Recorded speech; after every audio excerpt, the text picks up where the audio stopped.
अस्सलामुअलैकुम। आज बनाओ ताकती तो मजेदार चामने पराठ। यह चामने पराठ बनाओ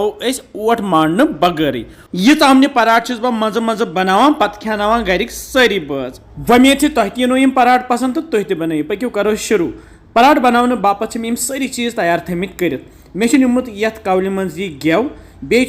दानवल सब्ज नील मर्चवांगन 2-3 मे नुक नुक थमित कर कवल मज बे नून तो गरम मसाला पाउडर बे दानवल बेल ओड चमचे तो जिर चमचे ओड यह मे थोमुत तयित प्यालस मज मे निमुत 8 प्याल बे मे यह ओम दोध निमुत तो बे चामने पाव त यम सारी चीज करो अजुक पराठ बनावनस मज इस्तेमाल। मे यह बान तो यथ मज फिरो यह ओट गोनथ तो अत मज त्रो अक सारी चीज बह त्रा यह दानवल तूर बह त्रा यथ नील मर्चवांगन तूर बह त्रा यथ मसाल तूर गोनथ यह दानवल बेल तो अत दिम बह अथस मज गोनथ मरन तो अमे पत त्रो बह यह अथ मज बे त्रोस यह नून तो गरम मसाल तूर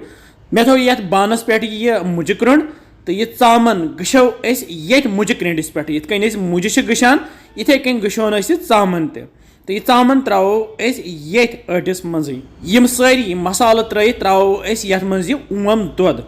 अगर नहीं ओम दोध आसि तुम हेक्यू यन गरम आब त्रित अमे पत लागो चमचे सत रलावन तो सती दोध कतर हना त्रावन युत काल यह तन राब हिश बन ज्यादा यह तोन बनावन कहें तो ज्यादा यथ मोचर तवन कहें ग चमचे पे पाने वसन बोन वह लागो पराठ बनावन अमे बापत जोल मे गैस गैसस पे थो मे यह तव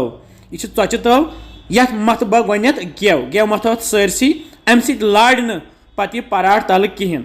अगर तुम गर शेश्तर तव छो सह करो नुह इस्तेमाल कह तिज अगर तथ पे बनइो तुम यह पराठ सह लाड़ तथ अमे बापत यह खास तव आसान या नॉन स्टिक तव अगर तुम गर आसो सह हेक्यू तुम इस्तेमाल कर मे त्रो ताई पे यह चामने तो आटुक बैटर तो लाग बह वन चमचे सत फहलावन यह दिम बह जेछर तो अमे पत लागो लथसी पे तैयार कर 2-3 मिनट गसित ये तुम बासो अक साइड आव यह पे थो यह ठंड तो दिमहोस अमे सत फ्यूर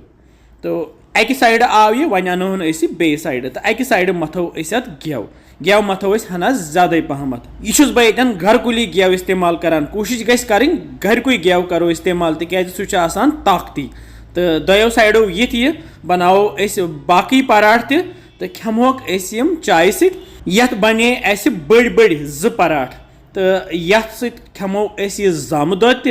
तो बे थोहस आचार पीवन आचार सत पराठस लगान वारिया मज अगर सुबह चाय आसो चवान या शाम चाय आसो चवान खेमो यह पराठ तो खेनाहोक शुर तह ताकती तसान तो मजेदार तसान तुम वो ओट मांडने बगैर कित बनो मजेदार पराठ तो करो बिस्मिल्लाह वोस क्युथुस मज़ वारिया मजेदार तो वारिया शुबदार तुम बनइजो यह जरूरी खेनो सारी बेजो लिखान कमेंट सेक्शनस मज कत पे वुचान तुम सान वीडियोस तो किस बसान तुम सान रेसिपीज इंशाल्लाह समको बे बिहिव रब्बस हवाले।